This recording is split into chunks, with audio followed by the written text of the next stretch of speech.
buat tambah informasi ya, jadi sebuah tambahan salah satu pengalaman. Di luar itu saya juga percaya ya, di sini ada senior saya, ya PP Lena, saya sering belajar sama beliau. Apalagi ada Take di sini. Halo Take ya, ini mentor dan guru besar saya. Belum kesampaian dan bulu tangkis bersama-sama Take ya. Oke ya, Juga ada oke ya. Mani ya, thank you Take. Ya, jadi saya di sini hanya untuk menyampaikan pengalaman saya pribadi. Ya, kalau soal expert pasti ada yang lebih expert ya Bro Hilman ya. Di sini ada semua guru-guru besar kita Bro Hilman. So, member-member Rotian ataupun yang baru ya, baru hadir, bahwa inilah klub kita yang menurut saya salah satu yang paling prestis, ini paling prestisius nih ya, yang ada di Indonesia, yang tentu yang kita banggakan semua. Oke, saya udah buat beberapa materi. Ya, ini adalah siapa saya, biar mungkin beberapa bisa lebih kenal apa yang saya lakukan, lalu pilihan investasi apa yang saya lakukan. Semoga dari sini bisa jadi apa ya, ada diskusi ya, ada diskusi. Nah, nanti di bulan depan sebagai informasi, di bulan depan di akhir bulan nanti ada members Rotary Jakarta Menteng lagi akan membuat kayak diskusi talk seperti ini ya, untuk kita bisa lebih tahu nih, dia usahanya apa, kita mau lebih connect, kita lagi mau kenal heart to heart. Ini membuat Rotary Jakarta Menteng itu yang membedakan sama tempat-tempat lain. Jadi kita terkonek satu sama yang lain dan kita saling bisa dipercaya. Oke, ini saya langsung masuk ke materi yang udah saya buat. Thank you. Ini bentar ya. Oke. Nah, kelihatan nggak sebelumnya, Bro Hilman? Kelihatan ya? Slide saya? Kelihatan. Slide saya simple banget kok. Cuma 8 slide, jadi saya nggak banyak karena nggak berani juga. Di sini banyak expert ya. Apalagi saya kalau mau ketemu Take, saya mau serap ilmunya Take semua nih ya. Saya mau serap semua ilmu bisnisnya Take, investment Take ya, seperti itu. Kapan-kapan boleh ya Take ya, saya mau belajar. Ini adalah saya sama istri saya ya, namanya Valencia. Thank you, dia juga yang bantuin buat slide buat saya. Ya, siapa sih saya? Saya Anton Hilman. Ya, ini sedikit gelar pendidikan saya di dunia keuangan. Ya, lalu core bisnis saya, sebenarnya apa sih core bisnis saya? Core bisnis saya adalah finance and business insurance company, dan saya betul sudah 14 tahun di sini, bukan waktu yang sebentar. Waktu yang lumayan seperti itu ya. Kalau kita bicara klien, private klien saya, klien prioritas saya itu tersebar dari Sumatera sampai Papua ya, jadi cukup banyak. Saat ini saya cukup banyak melayani klien-klien saya yang di luar kota saat ini. Saya juga nggak tahu kenapa COVID-19 jujur membuat kita beradaptasi dengan sangat cepat. Benar kata Jack Ma, saat ini bukan yang paling kuat yang menang, tapi yang paling cepat yang bisa survive dan bahkan menang, seperti itu.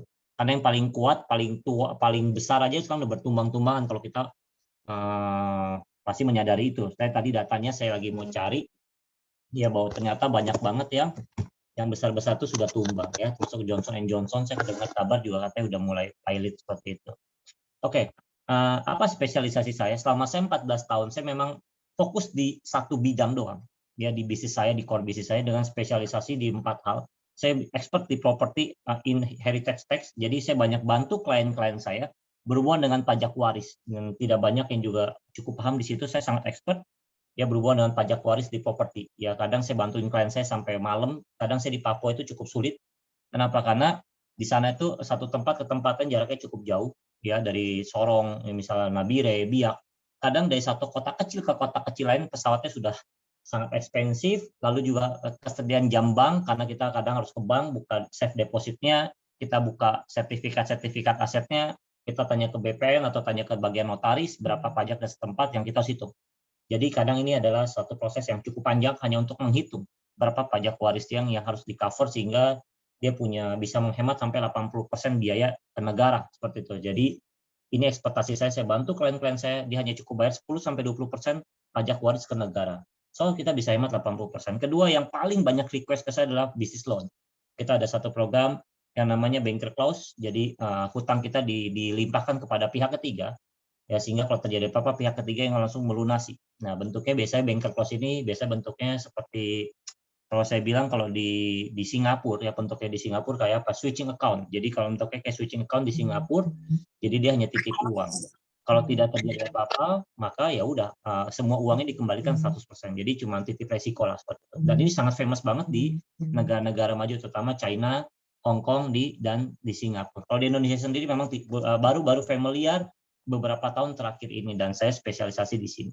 Yang ketiga, saya spesialisasi di income protection. Banyak kan kalau ini malah bukannya bukan pengusaha, banyaknya kayak lawyer, klien-klien saya artis, ya, dokter. Nah, ini banyak.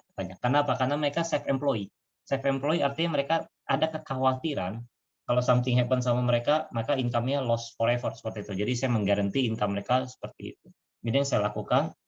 Yang terakhir, legacy planning di 2 tahun ini yang paling sibuk saya di sini. Bagaimana saya bantu merencanakan tentang perencanaan keuangan berhubungan dengan legacy, perencanaan warisan seperti itu. Saya biasa membuat satu notulen bareng sama nasabah saya, klien saya baik di Papua, di Makassar, di Manado, Surabaya, Palembang, Banjarmasin, Samarinda, seperti itu untuk kita bisa discuss. Enaknya sekarang, kalau mungkin teman-teman Rotary Jakarta Menteng, kayaknya kita setuju nggak setuju bahwa bisnis jauh lebih mudah. Ada memang sulitnya karena kita beradaptasi, kayak nasabah saya bagaimana download Zoom. Itu sangat kesulitan, apalagi di Papua signal tidak stabil. Sometimes hal-hal teknis seperti itu yang membuat kita stres sendiri, jujurnya. Ketika lagi Zoom dan segala macam mati, segala macam merubah sangat suasana hati, dan itu membuat ketimpangan infrastruktur teknologi internet, terutama di daerah timur, ya seperti itu. Nah, ini adalah spesialisasi saya, legacy planning selama 14 Jakarta, Surabaya, Makassar, Palu. Kalau saya tidak ada halangan, besok Senin saya akan ke Palu, atau Minggu malam saya akan ke Palu. Sebagai tambahan, teman-teman Jakarta Roti Merenteng, besok saya hari Sabtu saya sama Ibu Nani, Ibu Lia, ucapan terima kasih kepada PP Lena dan Marki yang berhasil dan membantu sponsorship untuk pembangunan sekolah SD 3 Jauh Rumpin, yang sekarang penyelesaiannya kurang lebih sudah hampir 55%, mendekati 60%, ya seperti itu. Dan ternyata kita bisa hemat biaya sampai 25% karena kita pakai tukang kita sendiri, kontraktor kita sendiri, mandor kita sendiri. Bersyukur kita bisa menghemat dari total proposal yang kita pernah ada. Nah, ini saya juga ada grup di Bali, ya, lalu grup di Lombok dan di Flores. Ini adalah grup bisnis saya selama saya kurang lebih masuk tahun ke-13, masuk tahun saya ke-14 di dunia keuangan. Background pertama saya IT, saya bikin perusahaan IT ada satu perusahaan IT yang walaupun kurang beruntung, ya kalau orang bilang uang sekolah seperti itu. Saya kuliah, saya belajar beberapa perusahaan saya tutup, ya. Saya belajar perusahaan IO saya bangkrut, saya buat perusahaan IT, dan kantornya di Cyber 2 juga, di tempat PP Lena juga, ya. Saya punya satu office, saya buat servernya di Cyber 2, PP Lena. Jadi PT saya servernya di Cyber 2, ya, dekat Marki seperti itu, dan kolaps ya tahun 2015 mungkin seperti itu. Ya. Nah, ini adalah saya dapat ini dari teman saya waktu kemarin, dia ikut dari grup Freeport, dan ada satu hal yang slide ini doang yang saya ambil. Mungkin teman-teman Rotary Jakarta Menteng dan semua members ataupun semua teman yang hadir di sini, kita akan lihat ada perubahan paradigma yang luar biasa. Ini ada survei umur rata-rata perusahaan kelas dunia S&P 500, ini perusahaan yang top 500 terbaik di dunia, ya. Itu menurun dari tahun ke tahun. Ya, ini dari Freeport, saya memang dia kerja di sana, dia dapat report dari Freeport, cuman slide ini yang saya minta doang daripada slide lain karena bicara emas dan lain-lain. Apakah kita tahu bahwa ternyata rata-rata usia perusahaan sekarang pada tahun 2025 nanti itu hanya 12 sampai 15 tahun. Artinya apa? Dalam jarak 12 atau 15 tahun ketika dia tidak bisa mengekspansi, mendeliver, dia punya servis, dia punya bisnis yang layanan ke digital, maka sudah pasti akan tutup. Jadi segitu ekstrimnya perubahan karena era COVID-19 ini. Kalau kata orang bilang new normal. Kalau kata saya bilang new normal. Karena new normal udah lewat dari tahun 2020. Apalagi baru tadi saya di report sama teman saya di Singapura. COVID Singapura hari ini the high time-nya. Jadi dia paling banyak baru per hari ini. Saya juga kaget, teman saya bilang karena sempat saya pengen bantu keluarga saya ke Singapura berobat, ditutup. Sehingga mau nggak mau keluarga saya berobatnya ke USA, ke Amerika, di New York, ya, di New York. Seperti itu, nggak ada pilihan. Ternyata Singapura mengalami lonjakan yang luar biasa, termasuk Rusia, Inggris, dan lain-lainnya. Ada gelombang COVID ketiga yang saya yakin menurut semua survei di Juni 2022 semua akan selesai, ya. Itu saya berharap semua pakar, analis, profesor, dokter yang saya baca tadi, dokumen-dokumen beberapa dari narasumber, semoga Juni 2022 semuanya sudah selesai, ya. Tapi ada satu fakta bahwa ternyata even COVID itu selesai pun menurut Freeport Indonesia, ternyata perusahaan itu akan tetap survive 12 tahun. Setelah 12 tahun dia akan hilang dengan sendirinya. Gara-gara apa? Gara-gara ini CEO of Accenture bilang Digital adalah alasan utama lebih dari separuh perusahaan di Fortune 500 menghilang sejak tahun 2000. Saya ada listnya banyak banget, tapi saya nggak masukin di sini karena takut waktunya kelamaan. Karena saya tahu waktu saya cuma nggak lebih dari 20 menit, seperti itu saya nggak bisa lama. Atau ada beratus-ratus perusahaan yang kita kenal itu hilang. Gara-gara tidak bisa mendigitalkan mereka punya layanan servis. Ternyata servis itu sangat penting. Ya, seperti itu. Lalu saya juga terima kasih kepada PP Mariko yang memberikan saya data ini. Kemarin saya minta sama beliau. Saya tahun 2021 saya bilang investasi venture capital atau private equity itu masuknya kemana aja sih? Ternyata dari 17 sektor ini adalah yang masuk tahun ini di Indonesia. Ternyata yang nomor satu yang masuk itu adalah ada 29 yang diinjek 29 company, yaitu di vintage. Lebih dari setengah miliar US dollar dia masuk, ya pendanaan awal. Lalu ada SaaS itu kayak cloud, ya kayak cloud layanan server software seperti itu 280 juta. Marketplace, ya kayak Tokopedia dan lain-lain itu disuntik sampai setengah miliar US dollar. Agriculture teknologi yang sekarang lagi booming. Kalau beberapa teman-teman Rotary Menteng tahun lalu ada namanya penjurian apps, ya penjualan apps yang diselenggarakan oleh Angin Group dan kawan-kawannya. Ternyata yang menang itu ada agriculture teknologi, itu pertanian dan perikanan ternyata yang menang itu. Jadi kita bisa, orang nelayan itu sekarang katanya di laut itu udah bisa jualan, termasuk petani lagi mau nuai aja hasilnya itu sudah bisa jualan. Jadi menghilangkan orang-orang tengah-tengah yang menjadi satu dalam tanda kutip satu calo yang itu membuat harga itu jadi spekulasi naik, kayak bawang, ya kayak ikan tuh di laut itu sudah bisa dijual sekarang. Jadi di dalam darat itu sudah tinggal ambil transaksi langsung dilakukan. Teknologi ini ternyata yang menang, apps ini menang. Yang menang lomba di Indonesia tahun lalu. Education, kayak Ruang Guru dan kawan-kawannya dapat 6 perusahaan investor. Logistik, F&B, healthcare, artificial intelligence, media, transportasi, dan lain-lainnya.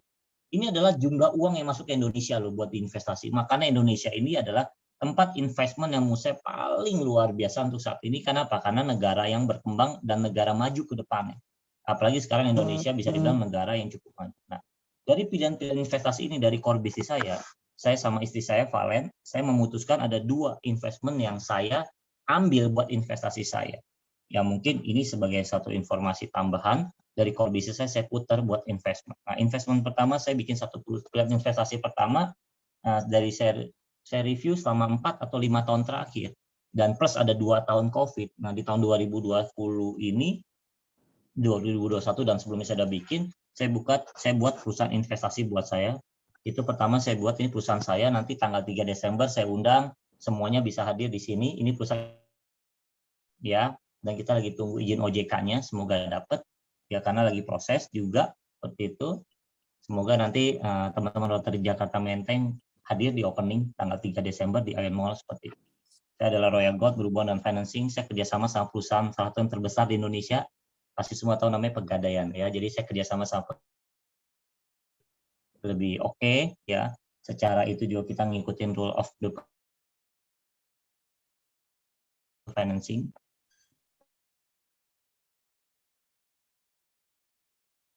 Ya ini. Nah,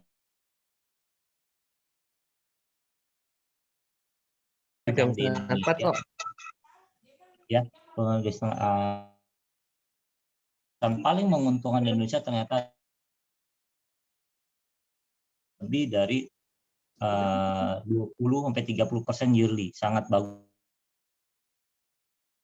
Ilmu saya Pegadaian. Kenapa? Karena dia punya transparansi yang sangat fair, menurut saya seperti itu. Makanya kita kerjasama sama Pegadaian, ya bersyukur puji Tuhan kita ada jalan seperti itu, dan ini perusahaan investment yang saya pilih. Kenapa bisnis si Pegadaian? Karena menurut saya cukup aman, ya, karena barang dijaminin taksir rugi dan juga tidak pernah tinggal enggak, karena kita setahun paling bunganya kecil banget seperti itu karena kita membantu. Nggak bisa kalau pinjol tuh sangat serem. Saat ini cukup famous makanya diambil oleh Bank BRI gitu ya, diambil sama Bank BRI. Oke, ketentuan dari bunga barang jaminan kita hanya menerima 3 doang saat ini karena kita mau safety karena hari gini sangat sulit banget ya. Seperti kita hanya terima emas, perhiasan, barang mewah.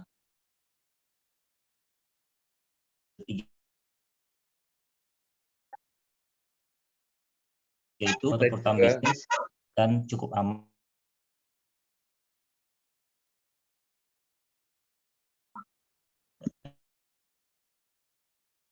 Dunia apps karena mau nggak mau semua ya, jadi kita bikin satu digital juga berhubungan dengan apps, semua produk segala macam, titipan barang, semua emas ya, bahkan ada bisa cicilan emas sekarang. Salah satunya perusahaan saya nanti ke depannya untuk bisa cicilan emas. Cicilan emas itu nanti bisa dikonvert kepada harian seperti itu. Ya, jadi bisa dikonvert ke harian, jadi bisa kayak dibelanjain seperti itu. Jadi kita akan masuk ke digitalisasi produk. Jadi sekarang tuh pegadaian bisa ke digital. Setiap barang syarat menguntungkan, employee get customer dan kemitraan ini cukup jelas di sini, tenaga pemasaran yang kompeten dilatih ya. Baru produk emas dan lelang, ini adalah melebur emas yang tidak ditebus oleh nasabah, kita buat brand sendiri dan kita jual lagi di produk tadi digital. Semua udah ke apps company. Nanti ke depannya investment kayak pegadaian ini akan masuk ke pairing buat ke sana ujungnya. Nah, kedua yang cukup menarik sama saya apalagi selain properti. Ya kita tahu siklus setelah era yang pertama kali kena adalah salah satunya adalah properti. Properti adalah salah satu investment saya yang paling menarik. Ya kemarin juga saya sempat pilih dan saya pilih investment properti yang ada di Bali ternyata. Ya, properti apa yang saya ambil? Saya ambil ini. Dia saya akan bangun, doain aja, saya minta doa dan pada semua para member, semoga ini lancar, dilancarkan di atas dan semua aman. Saya akan bangun luxury villa hanya 18 unit. Ini kalau bisa lihat ini adalah Tamora Gallery. Ini adalah yang paling hit sekarang dan di sebelah sini hanya jarak 300 meter.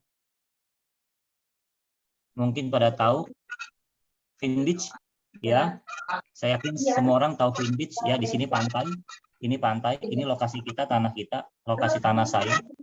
Yang kita akan bangun di sini 18 unit villa yang paling eksklusif. Saat ini sudah laku 3, walaupun baru saya akuisisi minggu kemarin. Saya baru akuisisi minggu kemarin, 3 laku, sisa 15 unit. Seperti itu. Di sini kita akan bangun hotel dan lifestyle. Ya. Nah, di sebelah sini ada Vin Beach. Ya, selain Vin Beach juga ada yang paling ini Holy Wing. Kita jaraknya hanya 350 meter di Holy Wing, sejajaran sama lokasi kita. Ini adalah Tamora Gallery yang saat ini yang di Metro TV sering nonton ya, di TV-TV, iklan-iklan Instagram, di TikTok segala macam. Ya, semua iklannya semua di situ. Kita dari Vince Recreation Club. Ini adalah Vince Club yang terbesar di Asia Tenggara. Kita jaraknya hanya sekitar 500 meter, berapa menit doang nyampe. Jadi sangat dekat banget. Nah, ini adalah lokasi yang kebetulan kita bersyukur kita bisa akuisisi kemarin hari Jumat. Saya ke sana sama istri saya tanda tangan akuisisi. Minggu depan mungkin kembali lagi untuk penyelesaian pembayaran semua total ini semua. Ya, ini akan jadi salah satu luxury villa dan hotel yang satu-satunya hotel di sini kita yang akan bangun pertama, karena di daerah-daerah Vin Beach ya, kalau Holy Wing nggak ada hotel karena nggak ada tanah yang luasnya sampai 8.210. Betul, tanah ini luasnya 8.210. Mendekati 1 hektar seperti itu tidak ada. Tamora bangunnya apartemen, kita bangunnya villa dan hotel di sini dan lifestyle seperti itu. Saat ini proses yang saya lakukan, saya lagi tender arsitek sama IMB lagi jalan. Arsitek kita lagi bidding, semoga ketemu 1-2 arsitek dan kemungkinan besar kita pakai arsitek dari Jerman seperti itu. Karena marketnya ini market semua orang bule gitu. Di sini leasehold 25 tahun, return on investment-nya 8 tahun. Karena di sini rata-rata rate per kamarnya sangat tinggi, rata-rata 4 sampai 9 juta per malam. 4 sampai 9 juta per malam. Jika kita akuisisi dengan 3 juta per malam saja 8 tahun sudah BP. Ini lokasi paling premium satu-satu yang kita punya ya, di sini doang. Nah, ini adalah pilihan investasi yang saya lakukan selama di era COVID-19 ini dari core bisnis saya. Kenapa saya pilih 2 hal ini, financing dan properti untuk investment saya? Karena menurut saya ini akan kedepannya akan meledak, ya.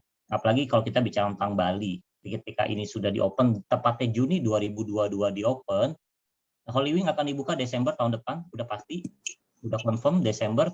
Vin Beach ini sudah sekarang, kemarin saya ke sana, dinobatin salah satu beach club terbaik nomor 1 di Asia, segitu bagusnya ya, kita ngalahin Thailand. Vin Beach ini terkenal banget ya. Holy Wing sudah diakuisisi sebagian besar sama oleh Hotman Paris dan Nikita Mirzani Ya seperti itu, dia bukan Desember. Tamora Gallery akan dibuka di bulan Desember juga 2022 bersama dengan Holy Wing seperti itu.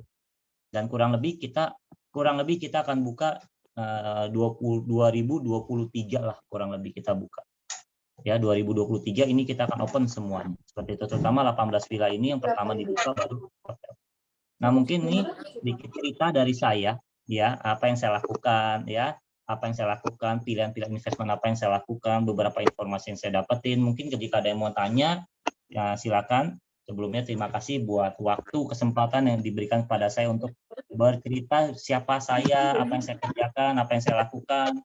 Ya inilah Jakarta Rotary Menteng yang saya cintai, yang saya sangat sayangi ya. Buat kita tidak hanya bicara sosial, kita tidak hanya bicara tentang filantropi, tapi kita bicara tentang namanya family gathering, kita bicara tentang opportunity, kita bicara tentang networking, kita bicara tentang relationship. Itulah kenapa saya sangat senang banget di sini.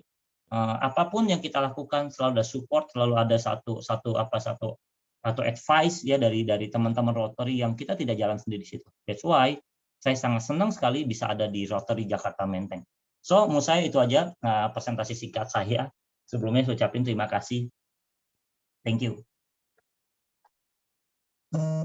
Terima kasih Presiden Anton Hilman. Sangat luar biasa ya. Jarang-jarang nih Presiden mau berbagi nih. Oke, mungkin kita bisa lanjut. Di sini saya akan Thank you all ya.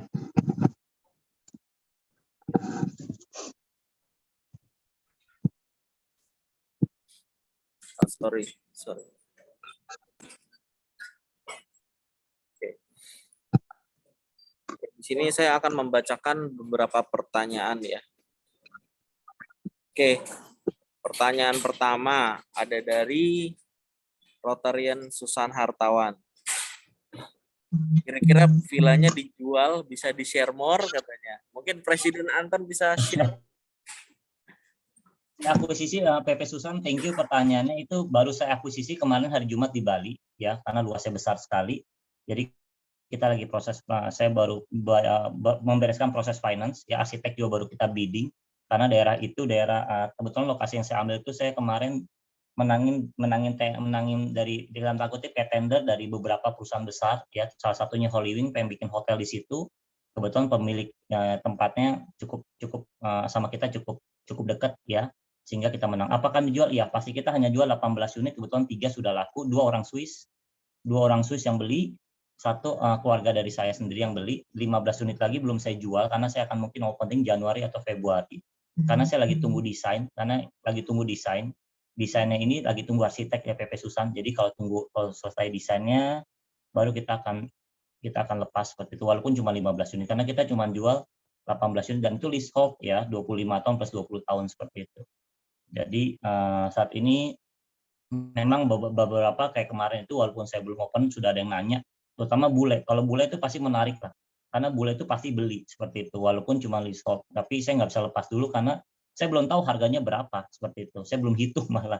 Tapi 3 sudah mau DP, saya bilang saya hold dulu, tapi 3 nama ini akan saya prioritaskan seperti itu. Mungkin yang jelas saya akan jadikan ini karena saya cari arsitek yang cukup famous di Bali dan di luar.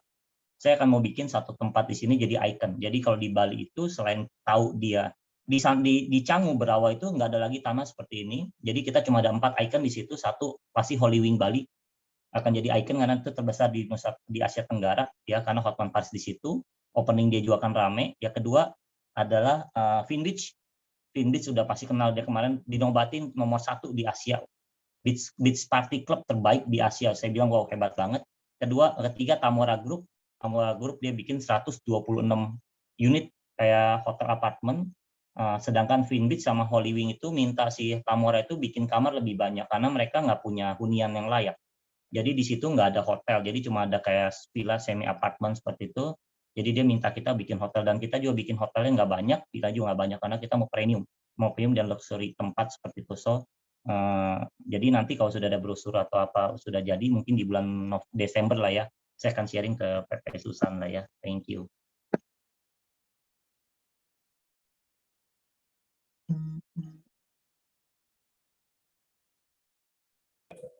Oke, terima kasih Presiden Anton. PP Susan, apakah sudah menjawab? Oh, tidak bisa buka mute ya, karena lagi kongres. Oke, thank you PP Susan.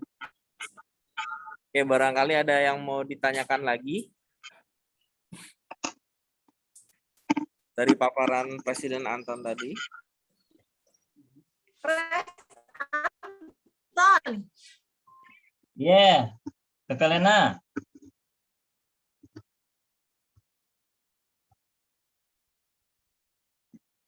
Yes. Yes, gimana Pepe Lena? Halo.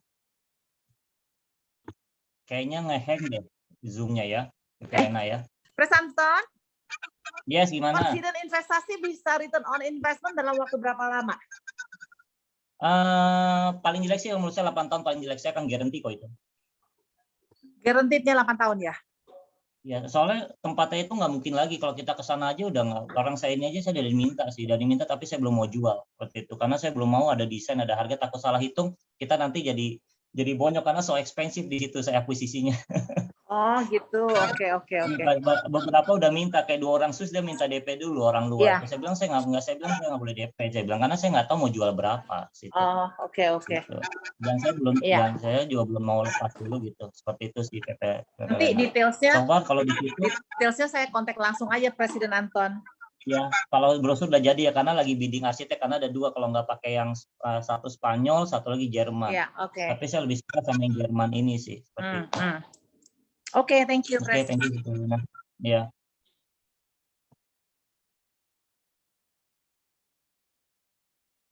Oke, thank you Pepe Lena atas pertanyaannya. Oke, ada pertanyaan lagi everyone? Mungkin bisa langsung ditanyakan di sini. Oh, ada pertanyaan dari Pepe Susan juga. Bagaimana bisa sukses di usia muda?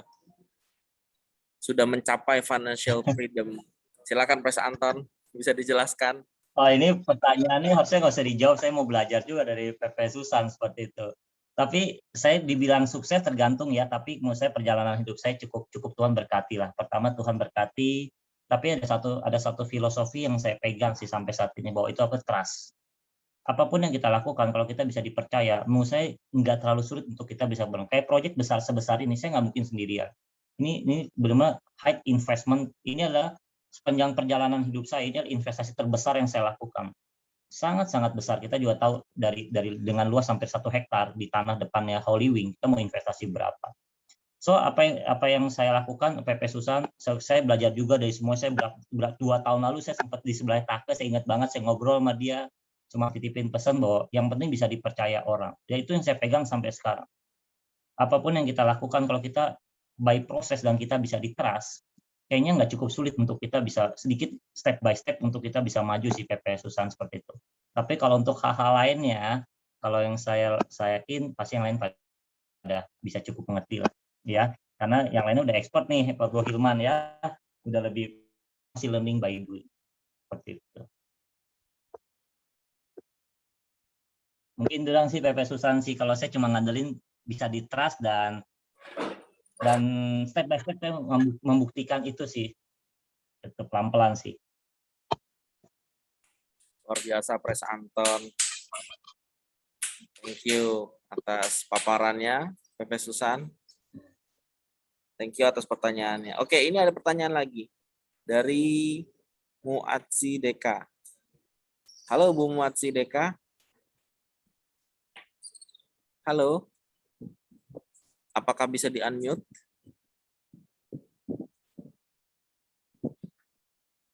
Halo Bu Muatsi Deka. Bu Deka. Oke. Oke, tadi tanya apa ya? Oke, lagi di jalan ya. Oke, biar saya bacakan ya. Oke. Tentang switch loan itu bagaimana? Presiden Anton mungkin bisa dipaparkan. Ya, thank you, menarik. Ini salah satu yang paling saya lakukan dalam waktu saya udah di sini, saya lakukan kurang lebih udah hampir 6 tahun, 7 tahun yang lalu.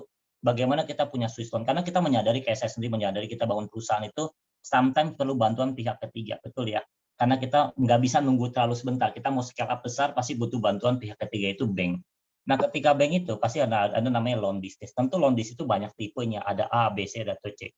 Yang kita khawatirin dalam setiap pengusaha itu, sometimes bukan hutang. Karena hutang itu kita bisa hitung. Ketika kita berani berhutang, berarti sebenarnya kita sudah bisa menghitung pembayarannya kita sanggup atau tidak. Betul ya? Yang di 2002 tahun terakhir ketika COVID-19 ini terjadi, yang ditakutin para pengusaha ternyata bukan hutang, tapi piutang. Saya punya satu rekan bisnis yang cukup famous. Dia bangkrut gara-gara piutangnya tidak terbayarkan. Dia salah satu toko retail terbesar yang ada di Indonesia. Ya walaupun tidak sebesar Indomart, Alfamart, saya nggak bisa sebut namanya karena nggak etis. Dia bankrupt loh. Kenapa? Karena tiba-tiba supplier yang dia kasih itu tidak bisa bayarin barang yang dimasukin oleh dia. Sedangkan kalau dia tarik barang, pabrik tidak mau terima barang, pabrik terima metode pembayaran seperti itu. Nah, apa yang saya lakukan biasanya, saya melakukan pada diri saya sendiri dan kepada klien saya bilang, kenapa nggak hutang kamu di-switch kepada pihak ketiga, itu perusahaan insurance. Sistemnya kita titip uang aja, anggap aja masuk ke dalam cost, ya, kita masukin ke cost operasional perusahaan, seperti itu, misalnya berapa nilai rupiah, tapi kita bentuknya titip uang. So, dengan jangka waktu tertentu, kalau misalnya kita sebagai penghutang, tidak terjadi apa-apa, ya, yang kita khawatirin satu, piutang, dua adalah kesehatan kita. Tiba-tiba kita sakit karena beberapa bank itu ambilnya dari personal loan, ya personal guarantee, atau bahkan kesehatan kita. Di 2002 tahun ini 2019 sampai 2021 saat ini, klien-klien saya yang saya handle kebanyakan mayoritas pengusaha. Itu saya melihat langsung bahwa banyak banget orang-orang yang saya tiba-tiba sakit. Kita ngomong sakit aja di luar tutup usia. Langsung keluarga mereka itu tidak bisa menyelesaikan hutang mereka. Kenapa? Karena biasanya skillful. Bis itu kita nggak ngomong yang skala raksasa ya, seperti Indofood itu udah skala raksasa. Maaf, Pak Antoni Salim tidak ada pun, itu Indofood akan tetap berjaya bergenerasi ke bawahnya karena sudah profesional manajemen sistem seperti itu. Tapi kan tidak semua perusahaan bisa seperti itu.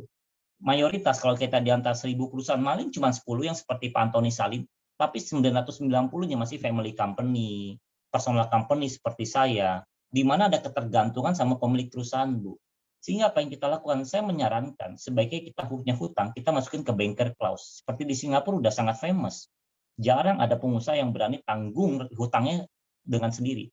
Kalau tiba-tiba dia sakit, itu menjadi problem besar. Even besok sembuh.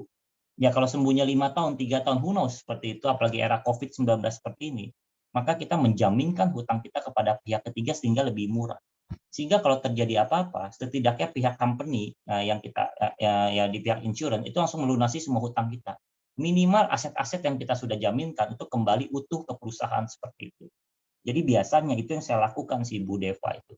Bahwa saya biasa mengalihkan hutang saya kepada pihak. Sampai sekarang saya melakukan itu sendiri. Jadi saya tidak ngomongin orang lain, tapi saya melakukan buat diri saya sendiri. Ada beberapa perusahaan yang pasti ada loan lah ya, walaupun loan saya tidak banyak seperti itu karena saya berusaha di era COVID ini menghindari namanya loan sementara. Karena kita tidak tahu perputaran bisnis kita kayak apa. Setuju ya? Karena kita lagi di era ketidakpastian. Jujur, saya yakin semua pengusaha di sini sependapat sama saya. Kita di era ketidakpastian. Ketidakpastian apa? Kapan ini beres? Kalau kita tahu, oh bulan Maret 2020 COVID selesai, kita berani, kita ambil loan. Kenapa? Karena kita udah bisa bikin planning, kita harus ngapain di bulan April, Mei, Juni, karena kita udah jelas hubungin supplier, hubungin distributor, atau hubungin klien-klien kita, itu udah bisa. Tapi ini nggak tahu. So di era ketidakpastian ini saya sangat menghindari penambahan loan, jadi saya hampir saya nggak ada, kecil banget, hanya untuk kayak tadi ya, saya butuh surat-surat, izin surat yang lebih cepat ya, karena kita beli cepat ya, kadang uang kita kan lagi diinvestasikan di tempat lain, kita sayang kalau kita alokasikan hanya untuk ambil tanah seperti kemarin. Jadi seperti itu biasanya yang saya lakukan adalah saya langsung membuat satu polis buat hutang. Saya nggak mau kalau terjadi apa-apa sama saya, hutang saya jadi hutang buat keluarga saya ataupun buat perusahaan saya sendiri. Sayang. Karena nama investasi kan kita tidak mau rugi ya. Namanya kita berusaha sebisa mungkin meminimalisir kita punya kerugian. Kalaupun kita tidak bisa minimalisir, kita bisa mengalihkan lah resiko kerugian. Nah, yang saya lakukan adalah mengalihkan resiko kerugian atas resiko kesehatan saya, atau mungkin resiko jiwa saya yang mungkin tiba-tiba karena COVID, saya ngeri banget karena COVID tiba-tiba sakit, saya tidak bisa kerja, maka pasti bisnis saya berantakan, Bu. Bisnis saya berantakan. Kalau bisnis saya berantakan, mempengaruhi saya punya income dan cash flow. Income dan cash flow saya terjadi apa-apa, pasti mempengaruhi pasti pada keluarga dan perusahaan. Sehingga saya mengalihkan resiko hutang saya sama bank. Nanti ada satu form di perusahaan insurance namanya banker clause. Kita menyerahkan hak insurance kita kepada bank. Sehingga kalau terjadi apa-apa, bank langsung lunasin sama perusahaan pihak ketiga. Itu yang saya lakukan sampai saat ini. Kurang lebih seperti itu ya. Thank you. Terima kasih paparannya, Pres Anton. Bu Deka, terima kasih atas pertanyaannya. Jika ada pertanyaan lagi boleh di chat. Oke. Mungkin saya boleh nanya ya, Pres Anton ya, sebagai moderator ya. Iya. Oke, ini khusus untuk Iya, millennials nih. Di millennials, kan kita tahu nih sekarang kondisinya VUCA nih ya, uncertainty. Nah, dalam road trip menuju financial freedom, kayak Bro Anton ini, itu apa aja sih risk yang kita perlu kelola dan lindungi agar tidak menjadi sandungan kita di hari ini, Bro Anton? Nah, ini pengalaman saya ya. Di luar saya tidak menggurui atau apa, cuman based by experience, pengalaman, dan yang saya kerjakan. Teman-teman Rotary Jakarta Mentek menjadi satu fenomena baru nggak di era COVID-19 ini? Kita lihat ya anak-anak muda, kita bicara anak muda untuk generasi milenials ya. Generasi milenial kan yang menguasai sekarang bonus demografi kita ya, kalau kita bisa bilang. Ternyata adalah sekarang ini zaman yang orang udah idealis udah hilang loh ternyata loh. Idealis itu zaman dulu kalau dia bidang ini harus ini, bidang ini harus ini. Ternyata sekarang banyak kan orang, kata teman saya, kita udah masuk di era zamannya realistis. Jadi jangan berheran. Sebenarnya di era ini sebenarnya cukup bagus loh. Kenapa? Anak-anak muda zaman-zaman ini dia mau terpaksa beradaptasi dengan segala sesuatu hal yang membuat dia bisa survival dulu nih. Karena kalau orang bilang periode tertentu, beberapa banyak kalangan tertentu ini di titik survival. Gimana dia survive dulu nih? Dari dia dulu dia seorang head IT di perusahaannya, sekarang dia mungkin jualan online, jualan apapun segala macam. So saran saya buat teman-teman millennials adalah take action, ambil opportunity, learning sebanyak mungkin, belajar sebanyak mungkin. Karena udah nggak bisa, udah bicara tentang, aduh sorry saya lulusan ekonomi, harus bidangnya ekonomi. Sorry saya lulusan ini harus. Di COVID-19 ini, setelah beres ini pun, saya meyakini dari apa yang saya baca artikel, dari dalam dan luar negeri, adalah eranya multifunction punya skill. Jadi mungkin udah bukan di era satu orang tuh menguasai satu skill. Yang harus satu itu doang. Karena orang udah bisa multitasking kalau orang bilang sekarang. Jadi cukup sulit kalau contoh orang cuma jago di akuntan dong, tidak mau belajar tentang dunia sales, dia tidak belajar dunia marketing, dia tidak belajar dunia bisnis atau investment. Itu akan mereka mengalami kesulitan setelah COVID-19 nanti. Karena dalam waktu 5-10 tahun ke depan, apalagi BMW W itu mobil ya, WM ya, dia udah mengeluarkan satu rencana di tahun 2000 apa ya kalau nggak salah, itu semua mobilnya itu udah elektrik dan semuanya pembuatannya by robotik. Dan saya punya satu keluarga, tante saya sendiri, pembuatan variasi mobil itu udah pakai robotik. Jadi orang-orang dulu yang desain itu udah nggak ada seperti itu. So saran saya, ini cuma suggest doang bahwa anak-anak milenial sekarang tidak bisa lagi diam diri idealis. Dia harus realistis dengan keadaan dan berani ambil opportunity yang ada di depan mata dia, take action, learning sebanyak mungkin, serap sebanyak mungkin, dan sebisa mungkin orang tidak hanya bilang saya tidak bisa, tapi bagaimana bikin bisa. So penting banget anak-anak muda seperti kita ini untuk bisa apa? Belajar banyak di waktu yang sempit. Karena kata Albert Einstein itu zaman dulu sebelum dia meninggal, dia bilang apa? Ternyata yang kuat itu kalah sama yang cepat. Ke depannya, itu loh, padahal sebelum dia meninggal, ke depannya yang cepat itu akan mengalahkan yang kuat. Dan sekarang kita di era yang mungkin seperti itu. Hari gini ya, kita lihat ya anak-anak muda usia 20 tahun, 25 tahun, dan bayangin, udah kita sedang lihat di TikTok ya. Mana ada sekarang orang bilang, cita-citamu apa jadi YouTuber? Mana mungkin kita bicara itu 10 tahun yang lalu. Sekarang orang jadi YouTuber itu jadi income yang paling besar di dunia saat ini, salah satunya YouTuber. Saya sampai shock waktu kemarin saya sempat jadi pembicara di satu institusi bisnis ya. Dia bilang, apa kamu punya passion YouTuber? Mana ada kita pernah lahir ngomong YouTuber? YouTuber, TikTokers. Tahu ada 2009 ada namanya siapa? Kailma itu. Yang cuma gini nih, gayanya cuma gini. Tahu? Yang 2019 dia dipecat. 2019 dia dipecat. Dia cuma nggak pakai ngomong, cuma begini-begini. Siapa? Kaiba, siapa? Saya lupa namanya. Mungkin bisa bantu tuh. Itu TikTokers nomor 1 termahal di dunia. Ya, iya itu dia. Bayangin, cuman gini doang, TikTokers terbayar di mahal paling besar di dunia. Dan konsepnya itu sangat simple. So hari gini buat semuanya mungkin buat para mentor-mentor saya, ya semua yang ada di sini, kita udah nggak bisa close mind lagi. Sekarang kita udah open mind, yang dulu nggak pernah kebayang sekarang udah open. Jadi kita udah nggak bisa tutup mata. Seperti nanti saya bikin villa, bikin apa, konsepnya udah nggak bisa kayak dulu. Konsepnya harus open air, betul nggak? Sekarang udah open air. Bagaimana saya bikin hotel yang open air, bagaimana saya bikin lifestyle-nya yang different, packaging-nya gimana. Arsitek saya aja udah bilang begitu. Saya bilang, oh berubah banget ya konsep arsitek kita. Saya kemarin meeting di Bali, itu aja arsiteknya beda-beda sih, Man. Jadi mungkin kurang lebih seperti itu, Man, bahwa berani ambil opportunity, berani ekspansi, dan apa, learning banyak hal di era COVID-19 seperti ini. Itu sih. Oke, terima kasih Pres Anton. Jawabannya sangat memuaskan, luar biasa. Oke, karena waktu sudah menunjukkan pukul 4 ya. Saya close untuk pertanyaannya. Dan ini ada Certificate of Appreciation untuk Pres Anton Hilman. Terima kasih atas paparannya, sangat luar biasa sekali. Insight-nya luar biasa sekali. Terima kasih atas ketersediaannya untuk sharing di klub kita. Oke. Mungkin dari sini. Thank you all. Terima kasih. Thank you, Pres Anton. Oke, kita lanjut ya. Rotary fokus dalam proyek kemanusiaan dalam bidang pendidikan pada tahun ini, yaitu 2021.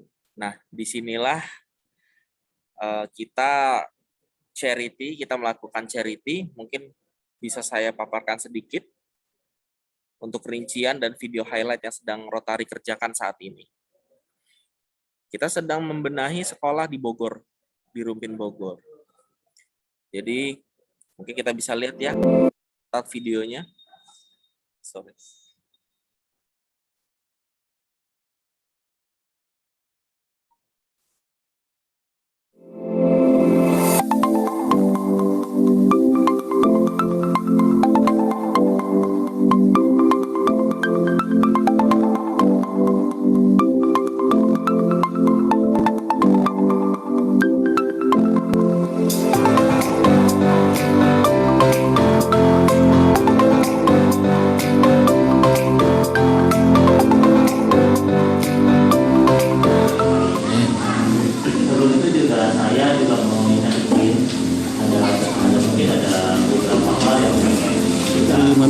Nama saya Anton Hilman, Presiden Rotary Jakarta Menteng periode 2021-2022.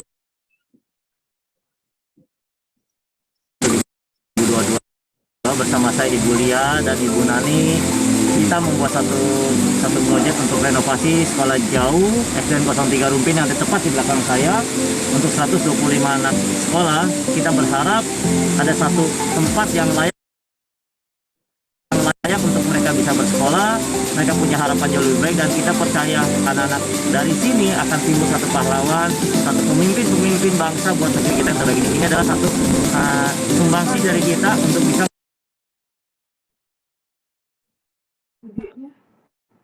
kayak amplop kecil aja, cuman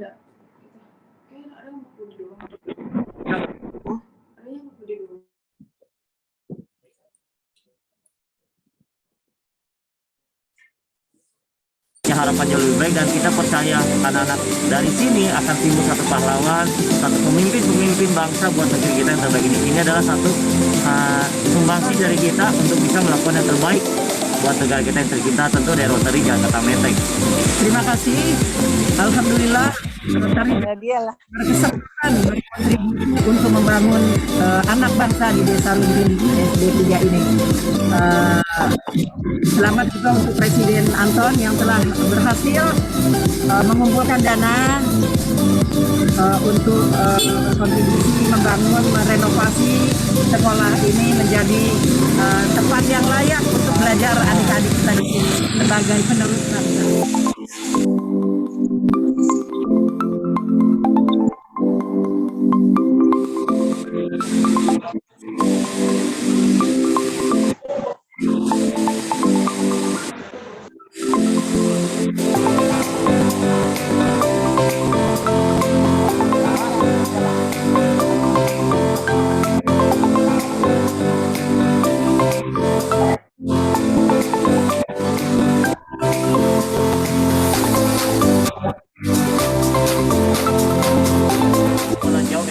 pasangan ini. Semoga ini jadi satu titik awal untuk kita bisa melakukan lebih baik lagi ke depannya untuk kita bisa membantu lebih banyak orang. Semoga apa yang kita kerjakan diridhoi oleh di atas, dilancarkan sehingga 2 bulan kemudian kita akan satu lihat perubahan yang luar biasa buat 125 anak-anak yang ada di sini.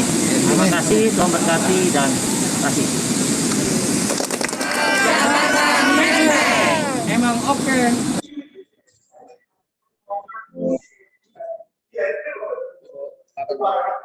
Baik, Ya, saat ini kita sedang kerjakan untuk renovasi ruang kelas SDN 03 Cipinang Rumpin, yaitu berlokasi di Bogor. Kondisi sangat-sangat ya memperhatikan. Jadi kita bisa lihat di video tadi kita sedang proses untuk pembangunannya. Mungkin bisa diupdate prosesnya, Presiden. Saat ini kita proses sudah 60% berjalan. Kita bulan depan udah 100%. Terima kasih Bu Nani, Bu Lia, juga kabar luar biasa. Terima kasih buat PP Lena atas dukungan support dari Marti. Besok hari Jumat, Bro Hilman,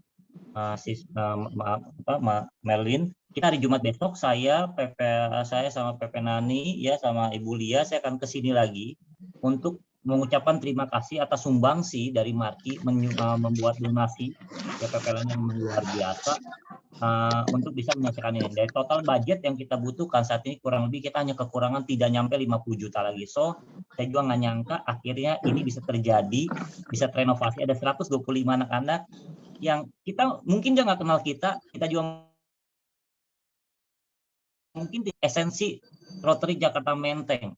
Kita memberikan tanpa perlu diketahui, kita blessing buat mereka, kita kasih satu peluang masa depan dan kesempatan buat mereka yang jauh lebih. Jadi kita hanya kurang lebih hanya sisa 50 juta lagi dan saya yakin dalam waktu 1 bulan ke depan pasti itu terpenuhi. Terima kasih. Terima kasih Presiden Anton. Halo. Halo Pak Iman. Yes. Halo Presiden Anton. Yes, Tako. Boleh saya bicara sedikit? Silakan, Tako. Dipersilakan.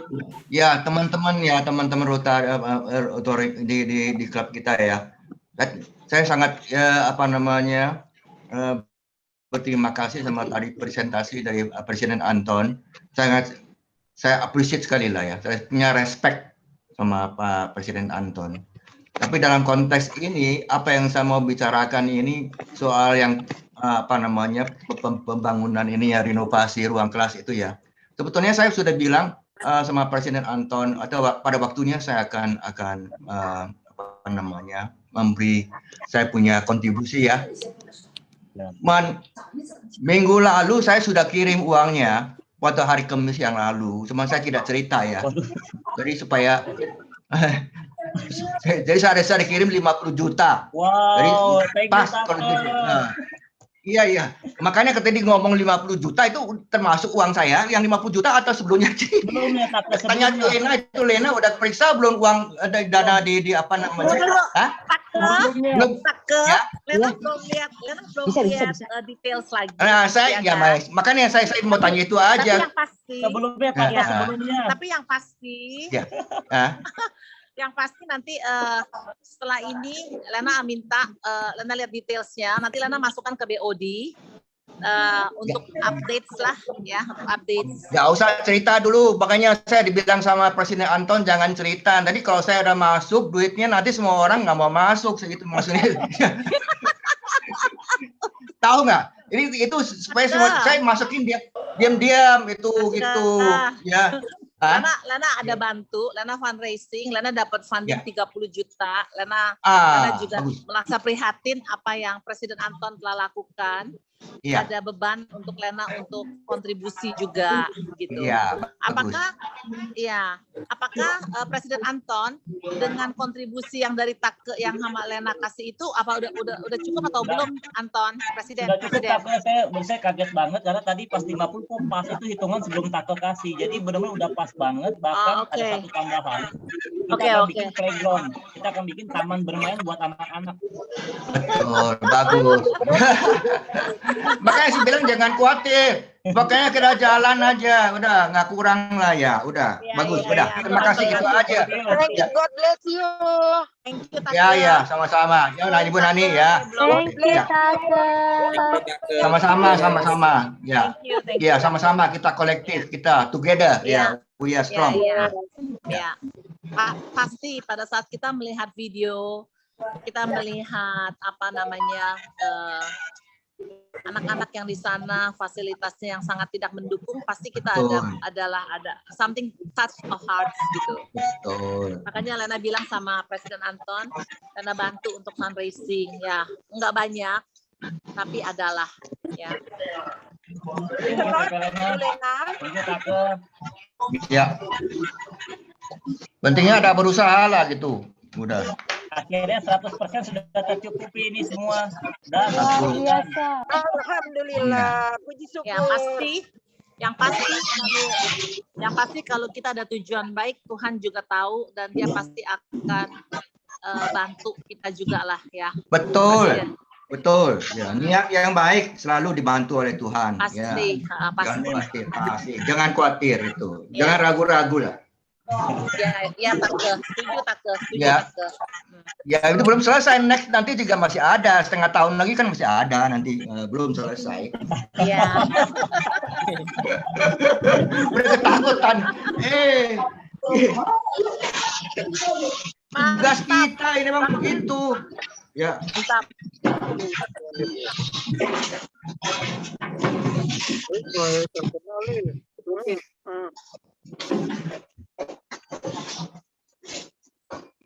Udah dapat sekarang udah penuh. Tadi kan kurang 50 juta tapi udah. Udah lah ya, nanti hitung-hitung lagi dah kalau kurang apa-apa lagi agak top lagi udah. Apalagi itu susah. Ya, susah. thank you. Tanggung ya udah yuk udah. Oke. Cukup. Ya. Oke. Cukup ya, Kalau cukup ya. menurut saya berdasarkan apa yang tadi Presiden Anton explain ke kita harusnya cukup, Take. Ya, oke ya. Thanks ya. Itu kita kasih ya, laporan. Terima kasih banyak. Oke, sama-sama. Ya, terima kasih. Oke, Presiden. Thank you semuanya. Udah selesai. Ya. Oke. Lanjut ya, Dr. Rian. Oke. Terima kasih. Jika sudah ada yang tidak sabar lagi nih untuk charity, silahkan ditransfer ke rekening official kami, TIMB Niaga Cabang Sudirman, atas nama Yayasan Perkumpulan Rotary se-Indonesia. Dan jangan lupa, tolong enter the number, which is di mana number ini adalah kode unik, di mana misalkan 100.000 jadi 108.000 atau 500.000 menjadi 508.000. Hasil charity ini akan kita sumbangsihkan untuk beberapa proyek. Jadi jangan khawatir dan ada penipuannya. Oke. Terima kasih atas perhatiannya, terima kasih atas kehadirannya, Rotarians. Sangat-sangat luar biasa sekali hari ini, Ivan. Mungkin saya persilakan untuk Presiden penutupan. Silakan Presiden.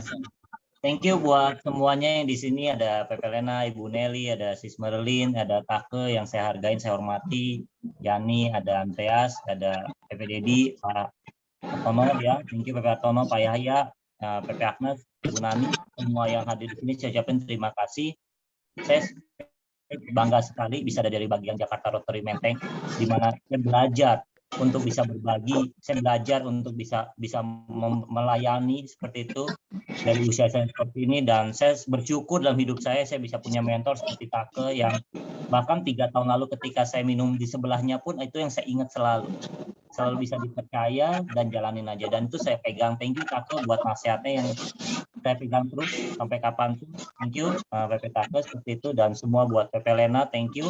Saya juga bersyukur kalau nggak ada Sis Merlin juga yang paling cantik sedunia yang support saya ya, thank you banget ya. Kalau di hati lah Sis Merlin lah. Thank you buat semua yang udah di sini sampai sekolah ini terwujud ya Bu Nani, kita happy banget. Sabtu besok kita bawa kabar sukacita ke sana. Dan ada satu tambahan, ternyata sekolah ini Bu Nani, Bu Lia dan semua itu, kita bikin lebih dari apa yang proposal itu pernah berikan. Mereka akan kaget karena kita akan bikin playground buat anak-anak bisa bermain. Dan itu mereka nggak ada di proposal, dan beberapa kerabat saya mau nyumbang komputer untuk mereka seperti itu, tapi masih disosialisasikan. Dan kita akan bikin lebih daripada, makanya betul kata Take, kita minta berapa, Tuhan kasihnya lebih, Take, ternyata. Terima kasih buat Kelena semua yang sudah bersumbangsi. Ternyata kita bisa lebih, Bu Nani, daripada apa yang kita harapkan. Tuhan itu baik. Ya, terima kasih buat semuanya buat hari ini. Thank you, dan ingat, sebenarnya momen di minggu terakhir di Rotary ini yang paling penting dan paling bagus menurut saya, karena kita bisa kenal lebih dekat seperti itu. Terus saya berharap bulan depan ada gilirannya lagi untuk kita bisa berbagi. Thank you, God bless. Happy weekend buat semuanya. See you 2 weeks again. Bye bye. Thank you.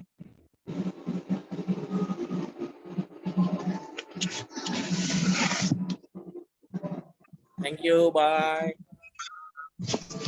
Bye-bye semuanya ya. Thank you. Bye-bye. Ya, bye-bye. Bye-bye. Congrats ya. Bye. Thank you. Bye. Bye.